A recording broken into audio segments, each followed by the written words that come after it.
Shallow water invites carelessness. It looks readable, controlled, tame, a place where danger should announce itself through size, speed, or noise. Ankles disappear beneath a thin lens of water, sand glows pale under sunlight, and the surface remains calm enough to suggest vacancy. This is the most dangerous illusion the ocean produces. Not because something is hunting you, but because something is waiting to be left alone. Stingrays are not predators of humans. They do not pursue, stalk, or test boundaries. Their survival strategy depends on avoidance and camouflage, not confrontation. Flattened bodies blend seamlessly into sand and silt, eyes positioned upward, spiracles drawing water from above, while the animal remains buried. From above, the ray dissolves into texture, not hidden, but unreadable.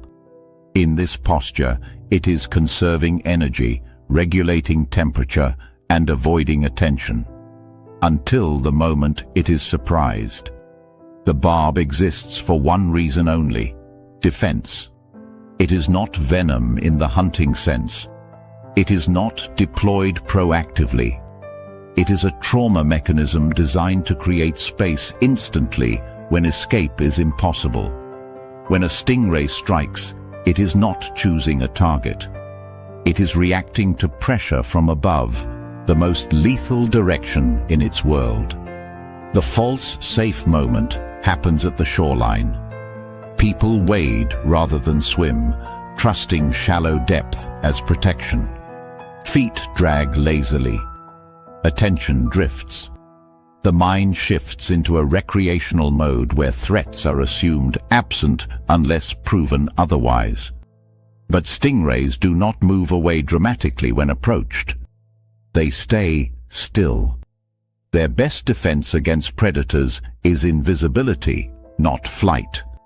This works against sharks and seals that hunt by movement. It fails catastrophically when a human foot comes down directly on top of them. Mechanically, the sting is brutally simple. When compressed, the ray flexes its tail upward in a rapid whip-like motion. The spine, serrated, rigid, and anchored, drives forward under muscular force. This is not a swipe. It is a puncture driven by pressure and leverage. The barb enters whatever is above the ray: foot, ankle, calf, thigh. Because the spine is backward-facing and barbed, withdrawal tears tissue rather than slipping free. The venom glands along the spine introduce toxins that amplify pain, disrupt cellular membranes, and provoke massive inflammatory response. The pain is not incidental. It is the weapon. Intense, immediate, overwhelming. Muscles spasm. Coordination collapses. People do not calmly assess injuries in this state. They panic. In shallow water, panic is survivable. In surf zones, murky estuaries, or tidal flats with uneven footing, panic is a drowning risk. The sting itself rarely kills outright. The cascade that follows is where danger escalates. Bleeding compounds the problem. The puncture wounds are deep and ragged, and barbs can break off inside tissue, continuing to release venom. Blood loss, combined with vasodilation caused by toxins, can lead to rapid drops in blood pressure. Dizziness sets in. Balance disappears. The body enters a stress response that is wildly incompatible with standing in moving water. Many fatalities associated with stingrays are not caused by venom toxicity alone, but by loss of stability in environments that punish disorientation. This is why shallow water is not safety. It is the overlap zone, deep enough to host animals, shallow enough to lure humans into complacency.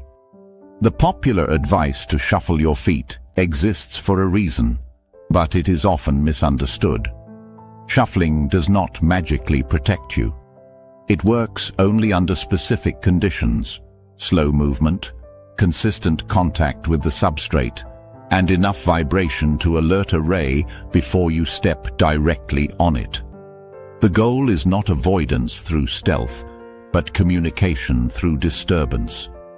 A stingray that senses pressure waves approaching has time to move. One that is suddenly crushed does not. Shuffling fails when people walk normally but believe they are shuffling. It fails when visibility is low and footing is irregular. It fails when waves lift feet off the bottom. It fails when people rush, distracted or uneven in their movement. Most importantly, it fails when the person believes nothing is there. Confidence eliminates caution long before danger appears. Stingrays are thermally driven as well. They congregate in warm, shallow water to regulate body temperature, especially during cooler seasons or mornings. These same conditions attract humans. Calm bays, sunlit flats, protected beaches. The overlap is not accidental. It is predictable. Ecology does not care about intent. Unlike predators that escalate encounters through pursuit, stingrays end encounters as fast as possible. The strike is a single event. There is no follow-up, no aggression afterward. Once space is created, the ray flees. This is why witnesses often describe the animal as attacking and disappearing. In reality, the animal reacted once and immediately disengaged. The human remains behind with the consequences. From an evolutionary perspective, this strategy is optimal. A ray that hesitates dies. A ray that inflicts immediate damage survives. There is no advantage in warning displays or gradual escalation when the threat comes from above. The spine evolved to solve that exact problem. Instant correction of catastrophic contact. The tragedy is that humans often interpret the aftermath as hostility rather than boundary enforcement.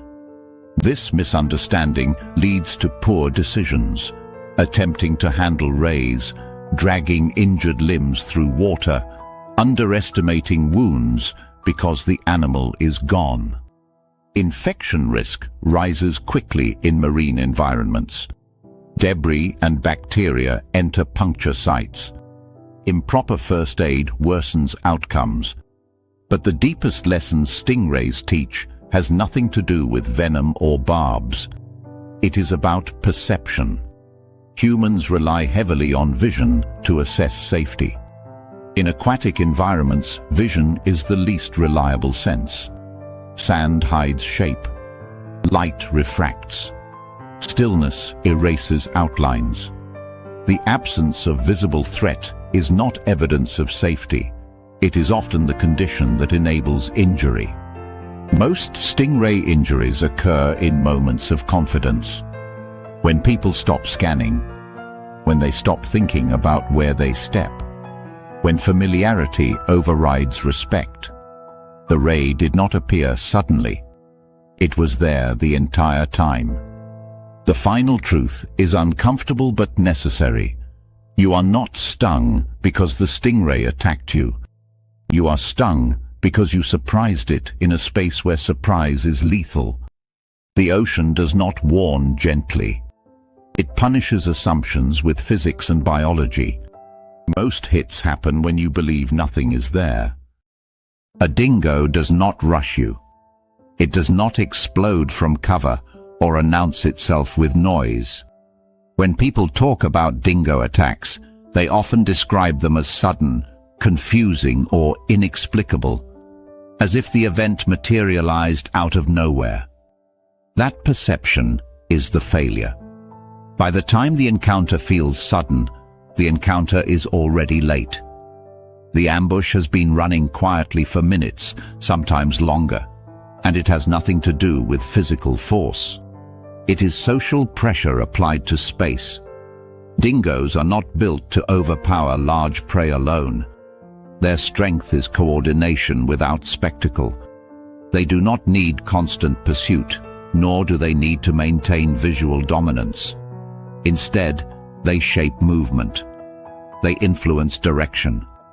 They reduce options until a target walks itself into vulnerability. This is not an attack style that looks violent at first glance. It looks like curiosity. It looks like coincidence. It looks like nothing at all. A single dingo appears on the edge of vision, standing still, head tilted, ears forward. The posture reads as neutral, even inquisitive. Humans relax at this moment. The animal is not charging. It is not growling. It is not showing teeth. Cameras come out. People pause. Children point. This is the false safe moment, the psychological hinge where vigilance collapses. The dingo is not deciding whether to attack. It is measuring. Inspection is the first stage, always. Dingoes read posture with extraordinary sensitivity. Head height, shoulder tension, gait rhythm, eye contact, hesitation, confidence without aggression, fear without flight. These cues determine what comes next. A dingo does not need to test strength immediately. It tests certainty. Animals that hesitate are animals that can be shaped. While attention locks onto the visible dingo, space begins to shift. Another animal may already be moving, not toward the target, but laterally, behind dune lines, along scrub edges, between tents. This movement is not fast because speed attracts attention. It is patient, unthreatening, and easily dismissed. People are poor at tracking multiple low-intensity signals at once. Dingoes exploit this cognitive blind spot ruthlessly. Pack pressure does not require a chase. It requires presence distributed across angles. When options narrow, a path blocked, a retreat subtly discouraged, a shoreline edged by animals that do not retreat, the target begins to move where movement is allowed. That direction is never accidental. The dingo that first appeared may not be the one that ever makes contact. Its job was to hold attention while space was rearranged. This strategy is ancient. In open Australian landscapes, where cover is sparse and prey is alert, sustained pursuit wastes energy. Social ambush conserves it. The pack does not sprint until the outcome is nearly guaranteed. Until then, it walks, waits, and watches. Pressure is applied psychologically long before it becomes physical. Humans misinterpret this behavior because it does not trigger instinctive fear responses. There is no immediate threat display, no lunging, no sound. The dingo looks calm, curious, even playful. This appearance is not deception in a conscious sense. It is evolutionary optimization. Animals that overreact lose opportunities. Dingoes that remain neutral keep doors open. Boundary testing happens quietly. A step closer. A pause. Another step. The human shifts weight backward. The dingo notes it. A bag is adjusted. Food smells leak into the air. The dingo notes it. A child wanders slightly away from adults. The dingo notes it. None of these actions provoke immediate response. They are logged. Patterns form. Risk assessments update. Fear posture accelerates the process.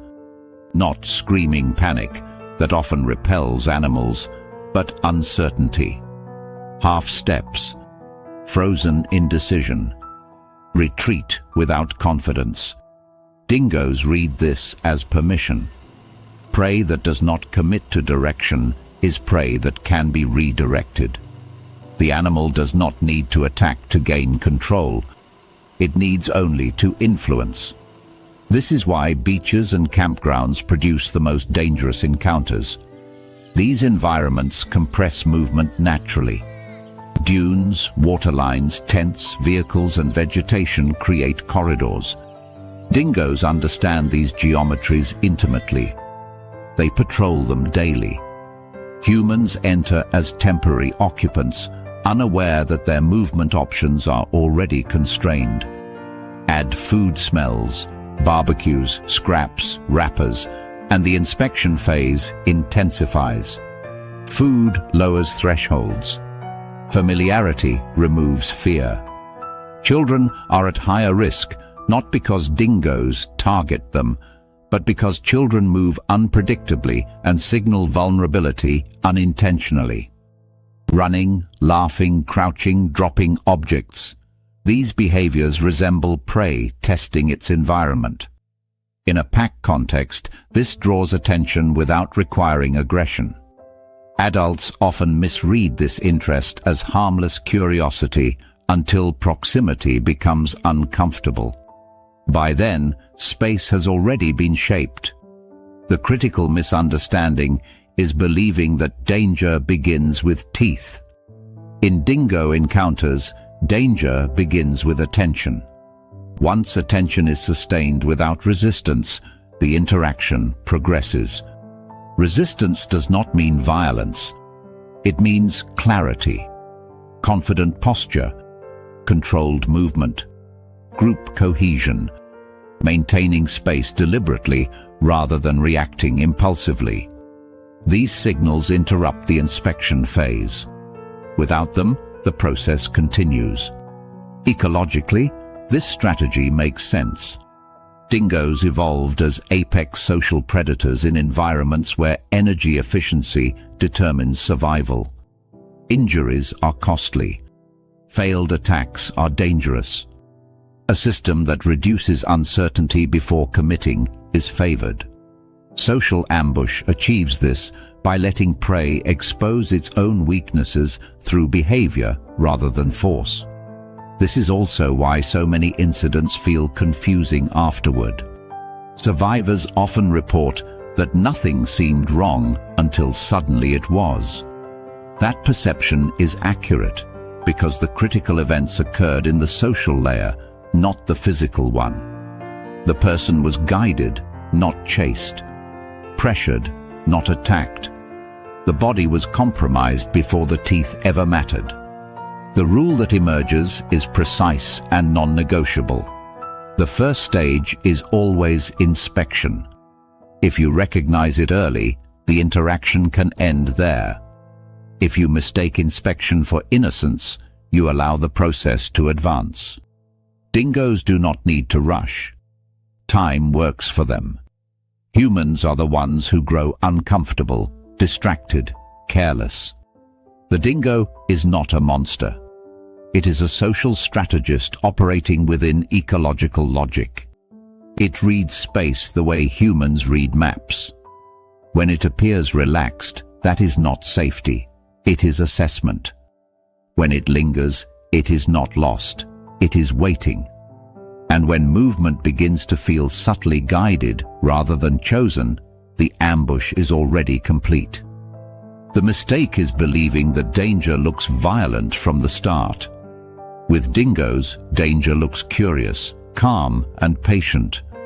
The teeth come later, if they come at all. The real win happens long before that, when you walk exactly where you were meant to. At first glance, the nankeen kestrel looks misplaced in the hierarchy of predators. Small, lightweight, almost fragile against the scale of Australian skies and open grasslands. It lacks the massive eagles, the talons of hawks built for tearing, the violence people expect from a killer. And that misjudgment is exactly why it works. The kestrel does not win by overpowering prey. It wins by arriving at the only moment when resistance is irrelevant. Hovering is not flight in the usual sense. It is controlled suspension, a continuous micro-correction against gravity, wind, and fatigue. When a kestrel hovers above a field, it is not searching randomly. It is locking itself into a three-dimensional coordinate system, fixing its body in space while the world below shifts. Wings beat asymmetrically, tail fans and twists, head remains almost perfectly still. This stillness is not aesthetic. It is optical. Grasslands are noisy environments visually. Blades bend, insects flicker, shadows ripple as clouds pass overhead. For most predators, this chaos obscures detail. For the kestrel, it is information. The bird is not looking for animals, it is reading disturbance. A lizard that breathes. An insect that shifts weight. A mouse that compresses grass by millimeters as it pauses. These movements register not as shapes, but as anomalies, brief violations of the background pattern. The kestrel's vision is tuned for this task. High acuity, rapid processing, and the ability to judge depth precisely while stationary in air. From above, prey that believes itself hidden by stillness is already exposed. Shade does not protect it. Freezing does not protect it. Those strategies evolved to defeat ground-based predators, scanning horizontally. The kestrel attacks from an axis prey evolution rarely prepared for. What follows is not a chase. It is a calculation. Wind direction, gust strength, sun angle and distance are assessed almost instantly. Heat shimmer matters. Rising thermals distort air density, subtly bending visual cues. On cool mornings, hovering is easier, dives more predictable. As the day heats up, air becomes unstable. Wind shear increases. Success rates drop. The kestrel compensates not by giving up, but by accepting greater risk. Riskier dives mean narrower margins, less correction time, higher chance of missing. But when energy budgets are tight, breeding season, drought, extended heat, hesitation is costlier than danger. The kestrel commits. The dive is clean, not dramatic. No flaring wings or extended pursuit. The bird folds slightly, accelerates downward, and strikes once.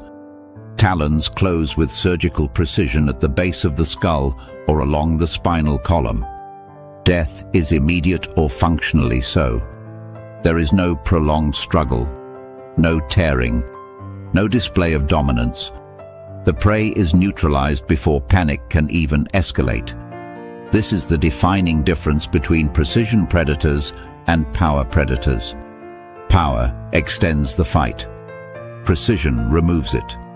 For the kestrel, the ideal hunt is one where the prey never understands what happened. From the prey's perspective, there is no chase, only an abrupt end. Stillness is the fatal mistake. Insects cling to stems, trusting camouflage. Lizards flatten against warm soil, believing shade will erase them. Small mammals pause, listening, waiting for danger to reveal itself audibly. None of these strategies matter to a predator that hunts visually from above and kills in a fraction of a second. The half-second spent freezing, choosing not to move, is the half-second the kestrel requires. Environmental conditions constantly shift the balance. Wind can aid hovering or tear it apart. A steady breeze allows the kestrel to hold position with minimal effort, conserving energy while scanning. Turbulent gusts force constant adjustment, increasing fatigue and reducing focus. Heat adds another layer. Rising air currents create invisible walls and dips that can throw off a dive by centimeters, enough to turn a clean strike into a miss. When conditions deteriorate, the kestrel faces a decision. move to a new hunting ground, or accept lower success rates. Often, it chooses the latter. Hunger sharpens risk tolerance. The bird dives anyway, relying on timing rather than brute correction. These are the moments where the predator itself becomes vulnerable. Misjudged wind, overextended dive, collision risk. Precision cuts both ways.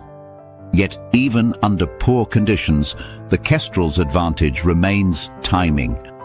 The prey does not know it has been selected. There is no escalation curve, no warning phase. The attack does not build. It arrives fully formed. This hunting style shapes the entire ecosystem beneath it. Insects alter movement patterns. Lizards learn to dash unpredictably rather than freeze. Small mammals favor cluttered ground where vertical sightlines are broken. The kestrel pressures prey not through fear of pursuit, but through fear of exposure. Survival depends on never being perfectly still in open ground. A paradox for animals whose instincts demand immobility when danger is near. The kestrel's own biology reflects this narrow margin. Light bones, compact muscles optimized for rapid acceleration, not sustained force. Talons sharp, but not massive. Every trait points toward one outcome: hit once, hit right, or fail. There is no redundancy, no backup plan. Precision is not a style choice. It is the only viable strategy. Watching a kestrel hunt is unsettling because it feels unfair. There is no visible struggle, no heroic resistance. One organism exists, the next instant it does not. This violates human narratives about survival, which favor effort, endurance, and visible conflict. The kestrel's world runs on a colder logic. Timing beats strength. Focus beats panic. Movement beats stillness. The sniper analogy is not poetic exaggeration. It is mechanical truth. The kestrel isolates a target, calculates variables, and commits without hesitation. There is no emotional escalation, no thrill, just execution. The rule that emerges is unforgiving. Survival fails in the half-second you freeze. Not because movement guarantees escape, but because stillness guarantees selection. In open systems, doing nothing is not neutral. It is a signal. And for the nankeen kestrel, that signal is all it needs. Small predator. Absolute precision. No wasted motion. By the time power would matter, the hunt is already over. The river looks shallow here. Not wide, not dramatic, not charged with the menace people associate with crocodiles. The water slides quietly over pale sand and broken stone, interrupted by reeds, pandanus roots, and the dull glint of submerged rock shelves. This is the kind of place people step into without ceremony. Boots off, camera in hand, dog already splashing ahead, a child skipping stones from the bank. The assumption settles in before the foot touches water. Freshwater means smaller. Smaller means manageable. Manageable means safe. That assumption is the opening mistake, and in Northern Australia, it has ended more lives than panic ever has. Freshwater crocodiles are not the giants that dominate headlines. They lack the sheer mass of saltwater crocodiles, lack the bone-crushing reputation, lack the cinematic silhouette that screams danger from a distance. But danger is not a function of size alone. In shallow systems, speed and timing dominate. A freshwater crocodile does not need bulk when it controls the geometry of the edge. And the edge is where humans consistently fail to read the environment correctly. At rest, the animal is almost invisible. Its body aligns with the waterline, armored back just beneath the surface, eyes and nostrils breaking the plane where light fractures and reflections distort shape. Still, water becomes a visual trap. Humans evolved to scan for movement, not for absence. When nothing ripples, nothing splashes, nothing flees, the brain categorizes the space as empty. In reality, still water in crocodile country often means occupied and waiting. The predator is not asleep. It is regulating energy, minimizing signal, and letting the environment lie to you on its behalf. Freshwater crocodiles are specialists in these margins.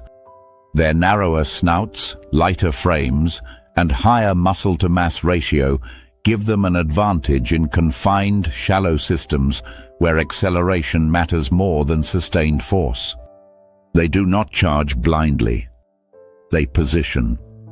Snout angled toward the bank, body curved slightly, tail already coiled against the substrate. In shallow crossings, they are closer than people think, sometimes less than a body length from where the water meets air. This proximity collapses reaction time to fractions of a second. There is no chase. There is no pursuit. There is only the instant where water becomes violence. The mechanics of the strike are simple and brutally efficient. The crocodile does not aim for dominance or destruction. It aims for interruption. A foot entering the water displaces pressure. A dog splashing creates a burst of low-frequency vibration that travels farther than sound in air. A dropped object sends a vertical shock wave through the shallows. These cues do not read as noise, they read as opportunity. The crocodile launches laterally, not forward, using the shallow bottom as a lever. The tail snap is explosive, converting stored muscle tension into immediate acceleration. In less than a blink, jaws close around the moving edge of the world. This is why the waterline is the kill zone, not the deep channel, not the center of the river. The boundary where land becomes water is where prey commits to a state change, from stable footing to unstable drag. The moment balance shifts, the body is compromised. Ankles, calves, hands, wrists, these are not targets of convenience. They are targets of physics. A freshwater crocodile does not need to overpower a human body if it can destabilize it. Once balance is lost, the river does the rest. People misread freshwater systems because they project their own logic onto the landscape. Clear water is mistaken for visibility. Shallow depth is mistaken for control. Quiet banks are mistaken for absence of life. But freshwater crocodiles are adapted to exploit exactly these assumptions. Their sensory systems are tuned to detect pressure changes and vibrations in environments where visual clarity fluctuates. They do not need to see you clearly. They need only to know when you cross the threshold. Thermoregulation plays a silent role here as well. Freshwater crocodiles often bask near the margins, warming their bodies efficiently in shallows where solar radiation penetrates easily. Warm muscles fire faster. Reaction times shorten. In the cooler hours of morning or late afternoon, the exact times people prefer to cross rivers or film wildlife, these animals are already positioned in optimal thermal states. They are not sluggish. They are primed. The sun has done its work for them long before the human arrives. Risk patterns repeat with almost mechanical consistency. Wading during filming, when attention is pulled through a lens instead of anchored to the environment. Dogs entering first, splashing unpredictably, drawing attention toward the owner rather than the water. Children moving erratically along banks, crouching, standing, throwing objects, creating a chaotic signal profile that predators read as weakness rather than innocence. Fishing at the edge, lines flicking, bait hitting water with rhythmic disturbance. Each scenario creates the same fatal illusion that danger announces itself. It doesn't. In freshwater systems, danger is defined by patience. Ambush physics favor the predator because humans underestimate how little space is required for a strike. A freshwater crocodile can launch effectively from water barely deep enough to cover its back. The substrate provides resistance. The tail does not slip, it braces. The animal does not need depth, it needs traction. This is why shallow crossings are more dangerous than deep water in certain contexts. The crocodile can push against the bottom, converting muscle into forward motion with ruthless efficiency. In deeper water, it must swim. In shallow water, it can explode. Snout placement matters. The crocodile aligns its head just below the surface, minimizing visual distortion while maintaining access to air. This position also places the jaws at the exact height where limbs enter water. Ankles, hands, forearms dipping to steady a camera. The strike path is short, direct, and rehearsed by evolution. There is no warning splash because the splash is the attack. What makes freshwater crocodiles particularly dangerous to complacent humans is not aggression, but opportunism. They do not patrol widely. They wait where traffic funnels, crossings, narrow bends, access points worn smooth by repeated use. These animals learn geography. They remember disturbance patterns. A crossing used safely 100 times becomes lethal on the 101st because the crocodile has finally aligned timing, temperature, and positioning. The human reads the past as evidence of safety. The predator reads it as data. This mismatch in interpretation is where fatalities are born. Humans think in stories. Predators think in probabilities. Every safe crossing lowers vigilance. Every quiet moment reinforces the belief that the river is neutral. But rivers are never neutral in Australia. They are contested edges between ecosystems, and crocodiles are the dominant negotiators. Even when a freshwater crocodile releases, as they often do due to smaller jaw size, the damage is already done. Puncture wounds in tropical water are not trivial injuries. They are open doors to infection. Shock, blood loss, secondary complications. The river continues the attack long after the jaws are gone.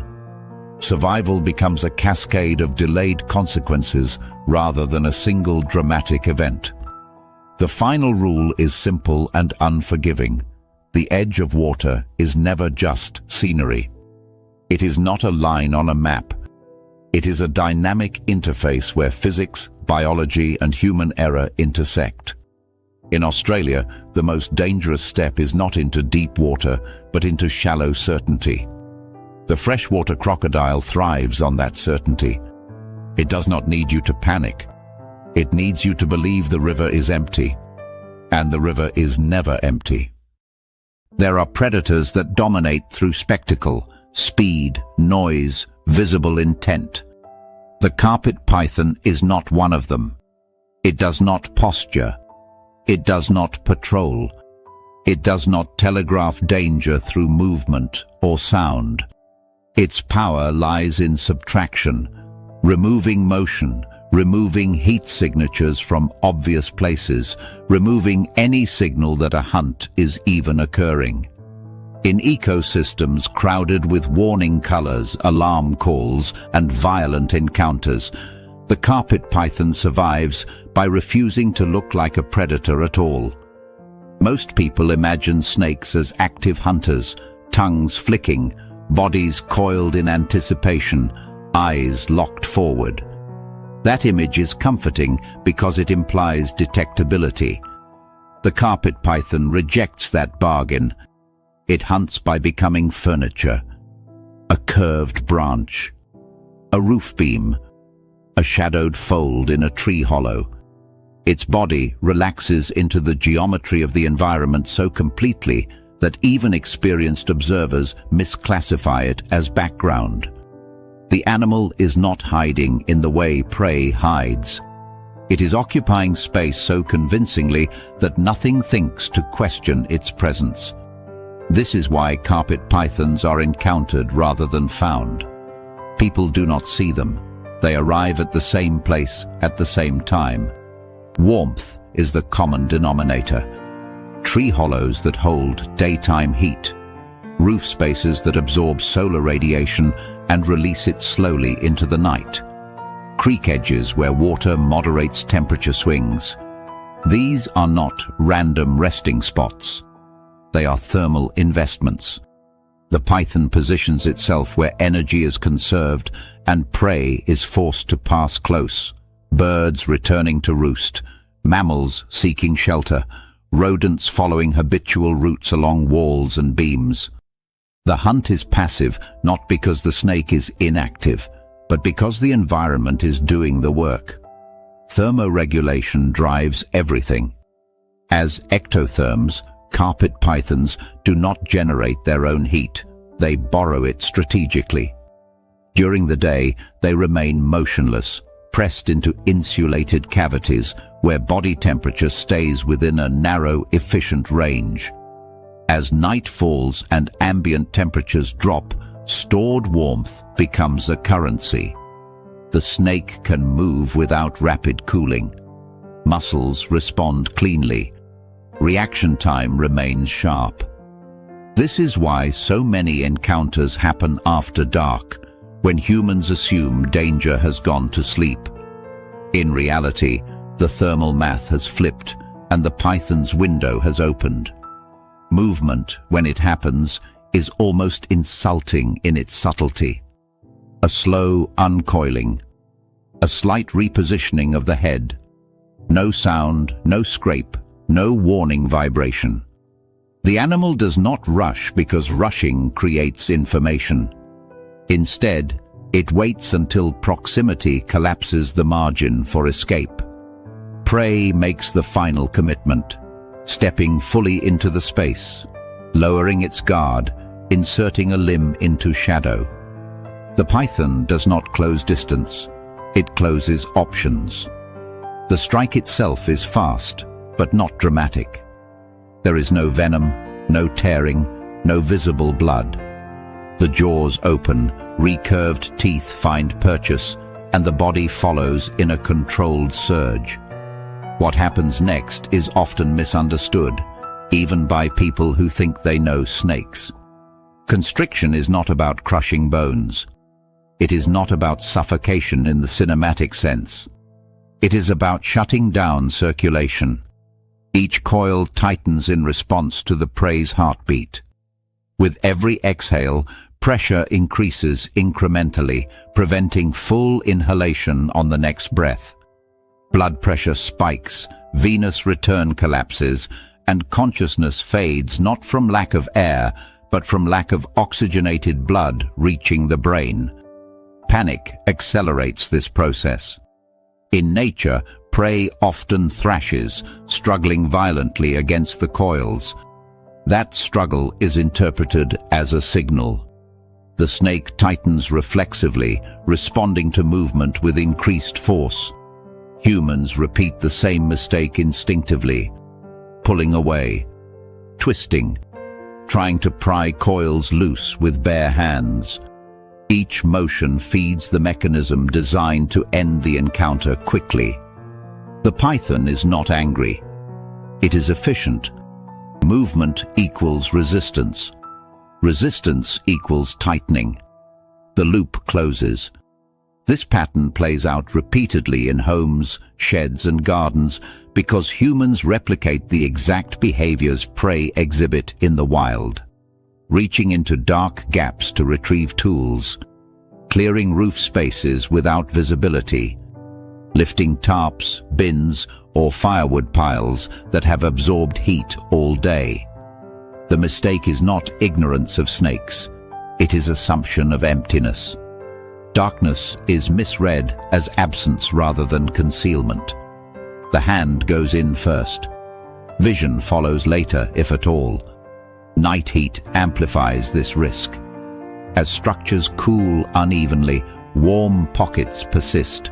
Roof cavities, wall voids, hollow logs stacked near houses. Carpet pythons move to exploit these gradients, transitioning between resting sites and hunting positions under cover of darkness. They are not roaming aimlessly. They are tracking temperature differentials with precision. Humans intersect these paths by chance, often barefoot, often distracted, often confident that the familiar space of a home or yard is under their control. What makes the carpet python uniquely dangerous in these scenarios is not size alone. While they are not the largest snakes in Australia, they are strong enough to dominate small animals and, in rare circumstances, incapacitate humans who make compounded errors. The real danger lies in misclassification. People see them as non-venomous and downgrade the threat.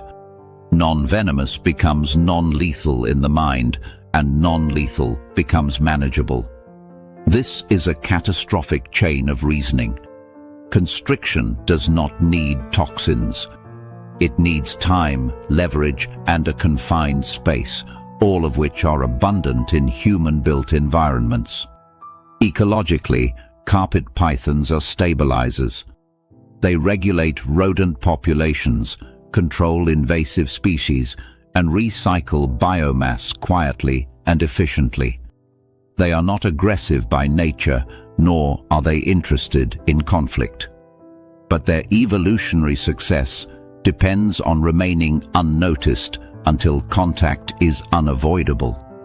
The same traits that make them valuable predators in the ecosystem make them hazardous roommates when boundaries blur. There is no dramatic warning when a carpet python is present. No rattle, no display, no territorial call. Silence is the strategy. Stillness is the weapon. By the time you realize the space is occupied, you are already inside the snake's operational envelope. At that point, the outcome depends less on the animal's intent and more on whether the human understands what not to do. The safety rule is not complicated, but it is absolute. Never reach into dark gaps. Not tree hollows. Not roof spaces. Not under debris. Not into places that hold warmth and offer concealment. Vision goes first. Distance is maintained. Tools extend reach when inspection is unavoidable. This rule exists because evolution has already tested every alternative and found them wanting. The carpet python does not hunt you. It does not stalk homes. It does not seek confrontation. It simply occupies the quiet spaces where heat, shelter, and routine overlap. When humans enter those spaces carelessly, the encounter feels sudden, unfair, and inexplicable. In reality, it is the most predictable interaction in the system. The quietest predator wins by letting you finish the approach. Night in Tasmania does not arrive gently. It drains the landscape of detail, flattening forest and pasture into overlapping layers of shadow, broken only by damp leaf litter, low fog, and the metallic glint of eyes reflecting torchlight. This is when the Tasmanian devil comes alive, not as a hunter in the traditional sense, but as a biological recycler, tuned to one of the harshest survival economies on the continent.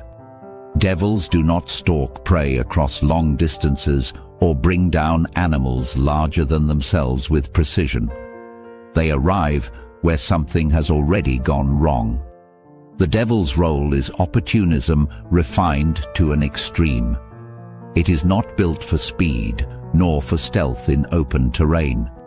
Its strength lies in timing, density, and refusal to disengage. Where injury exists, devils appear. Where blood spills, they converge.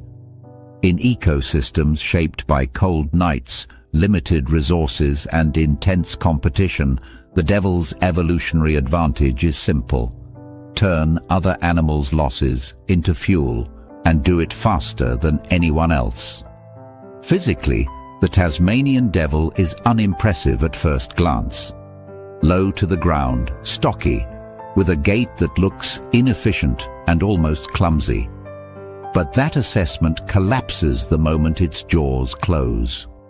Relative to body size, the devil possesses one of the most powerful bite forces among mammals. The skull is reinforced, the jaw muscles oversized, the teeth designed not for slicing, but for cracking, bone, cartilage, tendon. This is not a predator optimized for clean kills. It is a machine built to reduce carcasses to nothing. That distinction matters, because the danger devils pose does not come from pursuit or predation. It comes from what happens after contact. In the wild, devils feed communally. A carcass does not belong to the individual that found it. It becomes a temporary arena. Sound carries first, sharp, guttural vocalizations that cut through the night, broadcasting opportunity. Smell follows, drifting across gullies and forest edges, pulling in others from surprising distances. Vision barely matters. By the time a devil sees the food, the decision has already been made by chemical and acoustic cues. This is why feeding frenzies escalate so quickly. The signal is public. The response is automatic. Once multiple devils arrive, behavior shifts. The feeding is violent, chaotic, and indifferent to precision. They bite whatever is in front of them, flesh, bone, hide, and occasionally each other. There is no social hierarchy that prevents collateral damage. Limbs are grabbed, faces are struck, ears and lips are torn. These injuries are not accidents in the moral sense. They are accepted costs in a system where hesitation means starvation. This is where the real danger emerges. A devil bite is rarely fatal in the moment. It does not need to be. The wound is deep, jagged, and heavily contaminated. The mouth of a scavenger is a biological archive of bacteria shaped by constant exposure to decomposing tissue. When a devil bites, it delivers not just mechanical damage, but a microbial payload optimized for breakdown. In cold, wet Tasmanian environments, where wounds close slowly and immune responses are taxed, infection becomes the true weapon. For wildlife, this is often a death sentence delayed rather than avoided.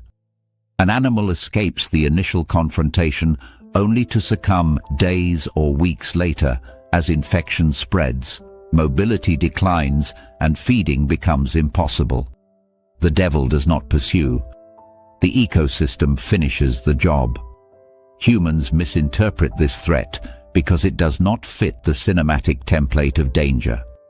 There is no chase, no ambush at the water's edge, no single decisive moment.